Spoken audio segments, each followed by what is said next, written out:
The region around Beiseker was first settled in the early 1900s. There were no established roads, just rough trails meandering across the rolling hills.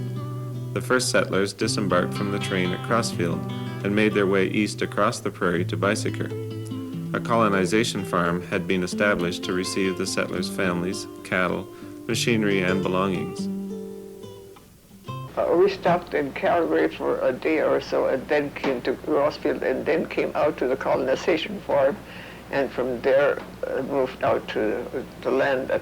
The land was bare. There was no road, there's no houses, there's no nothing. And then we had to pitch up tents and stay in tents until we had something built. It was a big tent, and we different, some slept here, some there, and so that we all had room to sleep. All the furniture, everything was underneath the tent. Well, first of all, we lived in the tent until,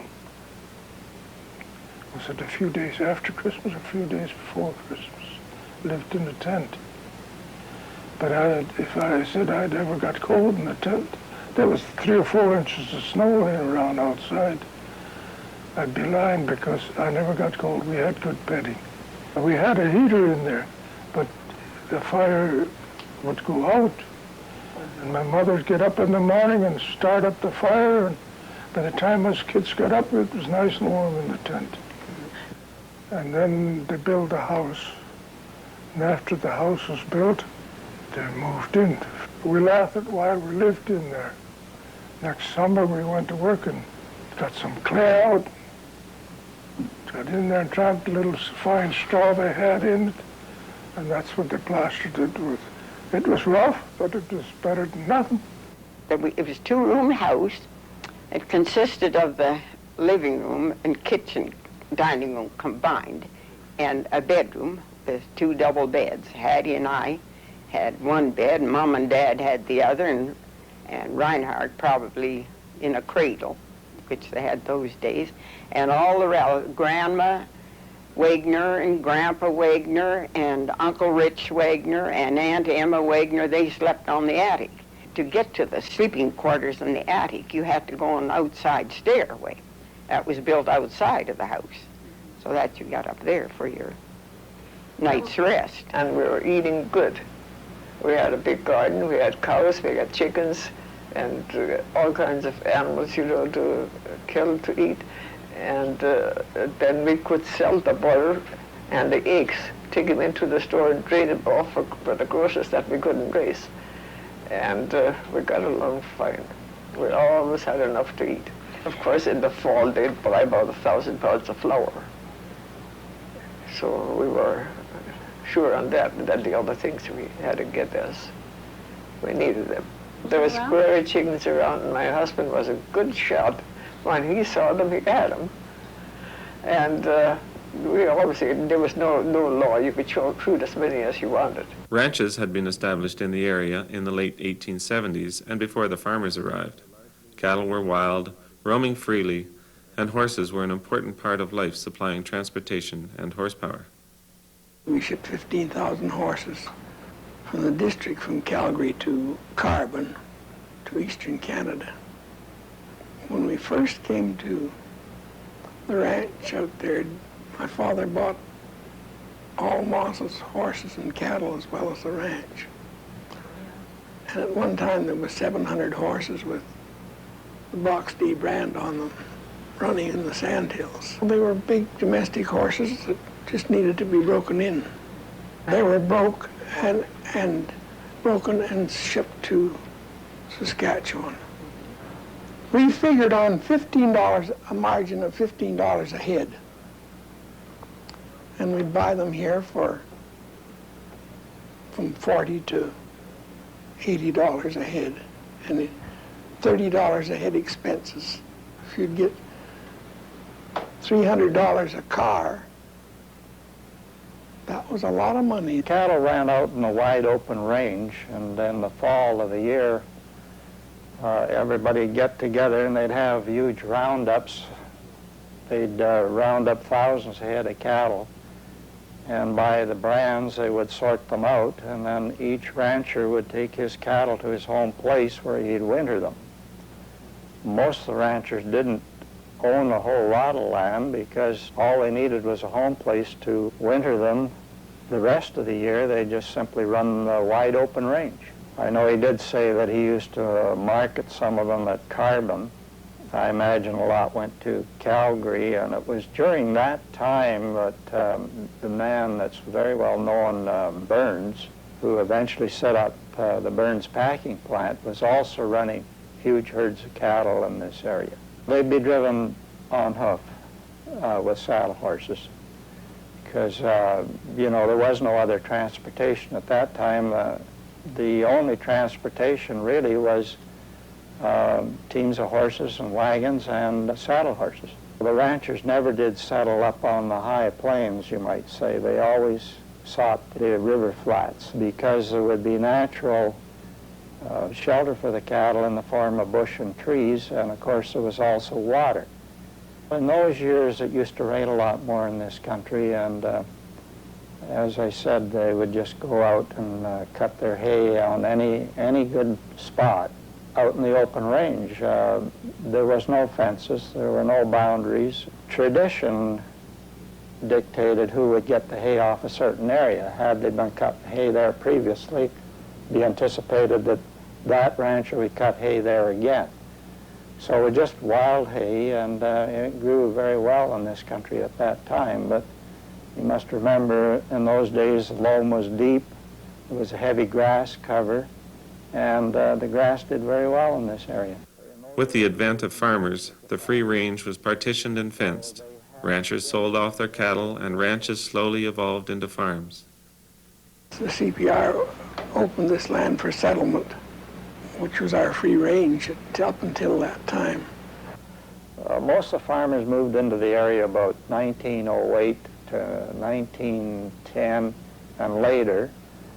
And as a consequence of that, the prairies were being ripped up by huge steamers that would pull about 12 bottoms, but they'd only move about 1 mile an hour.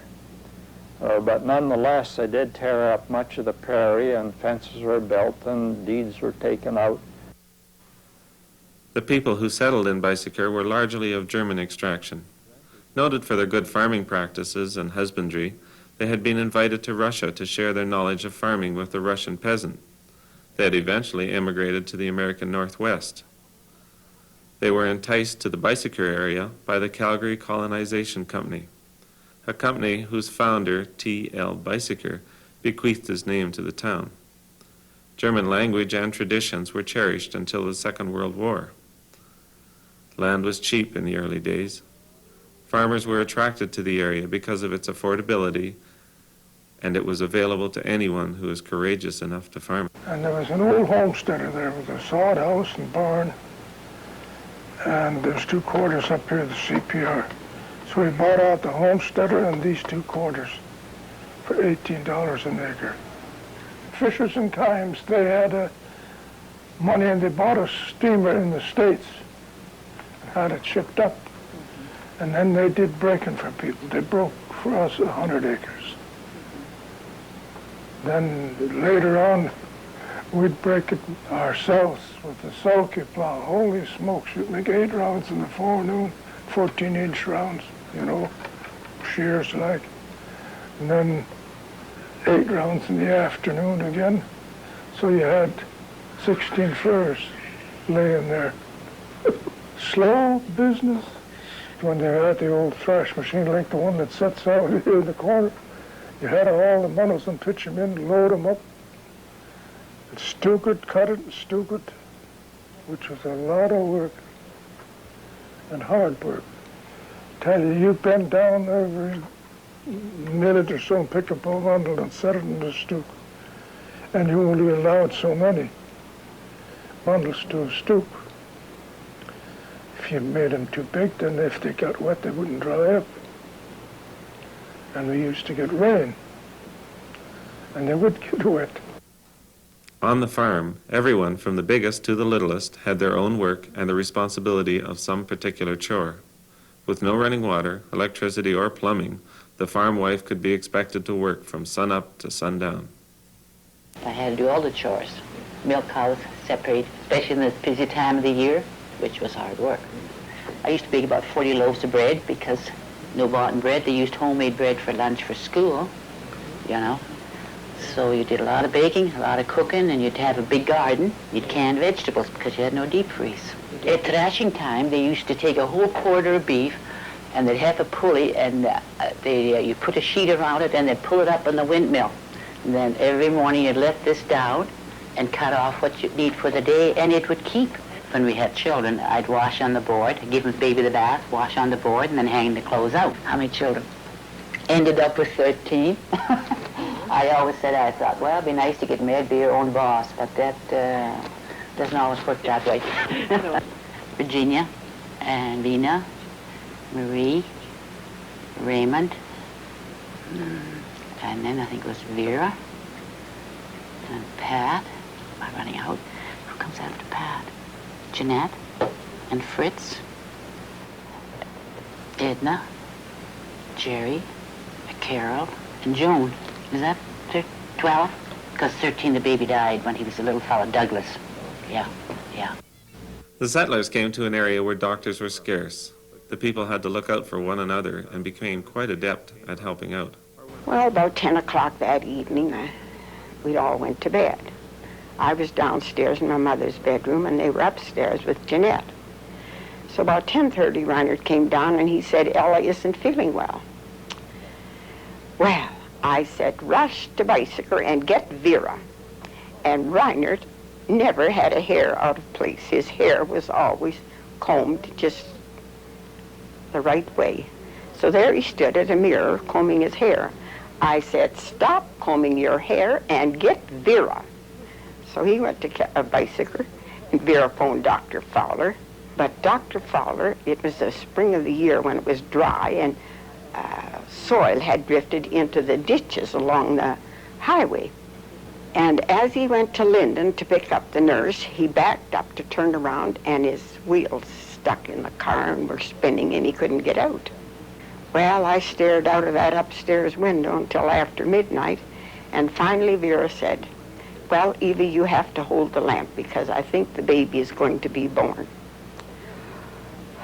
I thought I'd faint, but I didn't.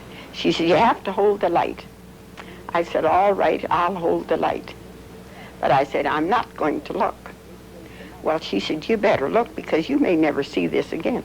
I said, I don't intend to ever see it again. Well, the baby was born. And I hope, as I've said, I hope I'll never live through that experience again. I suffered a lot more than Ella, I think. Times were tough and life was rough, but good times and happy times were to be found whenever the neighbors came by or when a fiddle was tuned, a dance attended, or even a simple hymn was shared by the family and friends. I can remember the time in the Beiseker Hotel, they had Saturday nights, they had dances there till 2 o'clock. I and Castor Miller would ride in it and put our horse in the livery one. Didn't cost us anything. He says, put him in, because it wasn't used. And then we danced till 2 o'clock in the morning. Then we rode home 14 miles, horseback. And then the next morning, we had to be in the church here on a Sunday at 11 o'clock, Mass. Well, we had always had music. I always had to play for everybody that came. Different ones with instruments. My dad played the trumpet.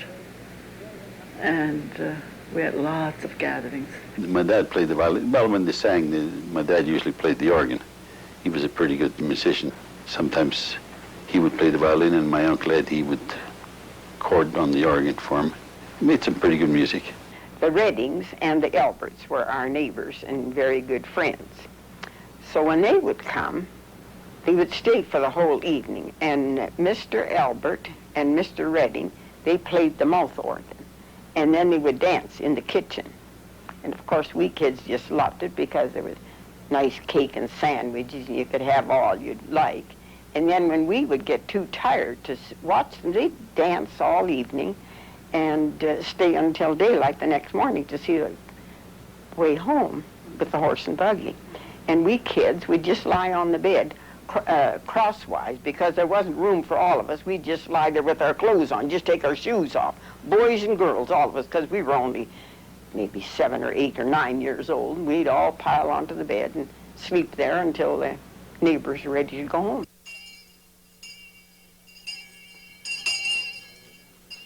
There were many little schools that dotted the prairie in the early days. These schools had to be within easy riding distance or within a reasonable walking distance for the children in the summer. Well, when we first come in here, Davis School is that we belonged to. But that was 5 miles from our place. In the summertime, when the horses were working in the field, we walked 5 miles. Sometimes I had to walk all that ways, too. I'd have crochet thread in my pocket because at that time we girls had to sit down and learn to crochet and knit. And one day Mom went out after I was gone for a while. She noticed something. You know, the spool had come out of my pocket and was thread all the way. And then there was a school started in the building that Hagel and Held owned. And there were homemade benches for desks. And there were about 4 students sitting in each row. We played baseball during recess hours, or pom-pom pull away, or prisoner's base, or things like that. Oh, we bought tobacco, and we'd hide it in the school barn. And after school or at dinner time, we'd go down and have a smoke, and they used to search you for tobacco. If you had tobacco in your pockets, they'd reach in it. They caught me with tobacco one time. He gave me a couple of, well, he always had a strap. Give me a couple on each hand. I felt it too for a while. And I wasn't the only one. There was lots of others. We were smoking in the barn one time. Oh, there was 5 or 6 of us. And he came down to the barn, and boy, I tell you, everybody run. Some jumped into the manger, and some, well, they didn't run. They stood there. But he sure gave everybody a bawling out. But this barn was full of smoke, so he knew everybody was smoking. I was really scolded by a teacher one time because I had lipstick.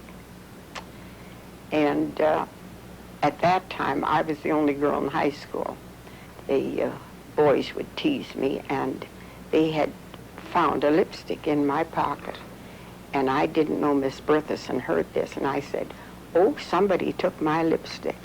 Well, I stayed in after school that night, and I had a real going over for using lipstick. Oh, we used to play ball, but we made our own ball. We had no money to buy a new baseball, so we made one rather old leather, off of shoe leather, and stuffed it up with old rags. And that's how we played ball with that.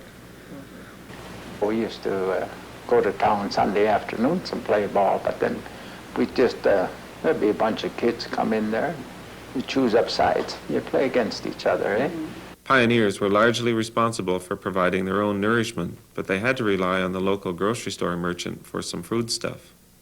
At that time we still served the customers. Everything come in bulk, such as peanuts, peanut butter, prunes, raisins, dates, figs, dried fruits such as dried apples, dried pears, dried apricots. White sugar come in 100-pound bags, and if you spilled an ounce, you were an ounce short when you finished weighing the sugar out.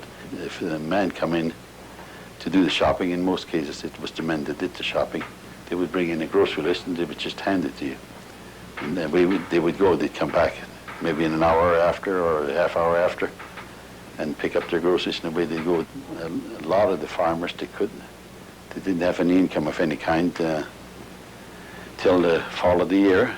They would, after harvesting was over, they would sell their grain, and then they would come in and pay the bill. If they weren't lucky enough to have a good crop, sometimes you'd have to wait for another year and hope that they would come and pay it. Well, we also took eggs and butter in trade, and then ship it out and ship it to Calgary and sell it. I remember we used to pay 8 cents a dozen for eggs, and we'd have to ship them in, get them graded, and end up sometimes getting 6 cents a dozen for them. Butter, well, we used to pay 8 cents for that, and If we got a chance to sell it to the local people, we would sell it for 8 cents.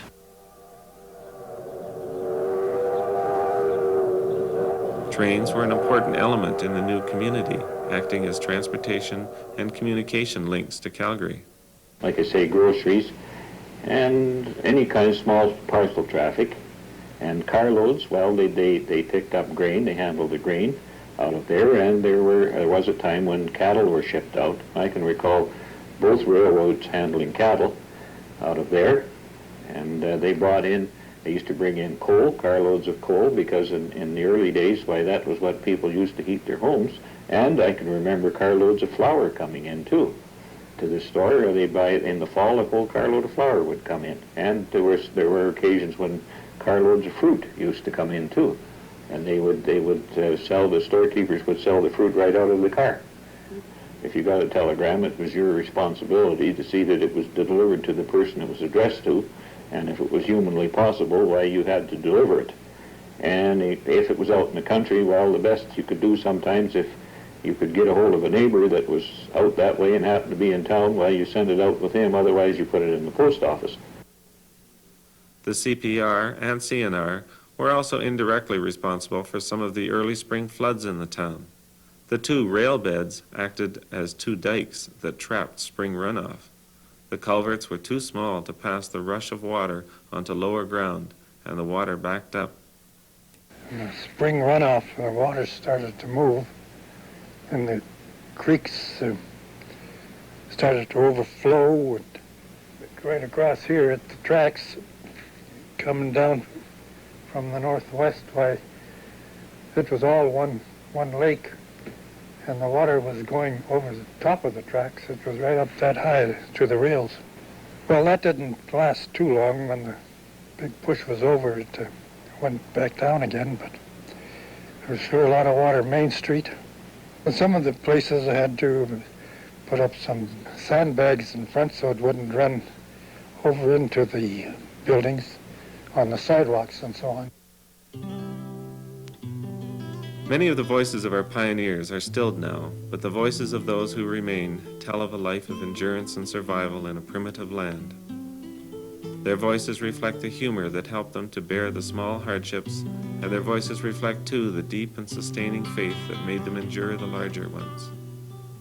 One can hear the astonishment at the great task they accomplished. They have cast a great shadow and set a formidable example for those who follow.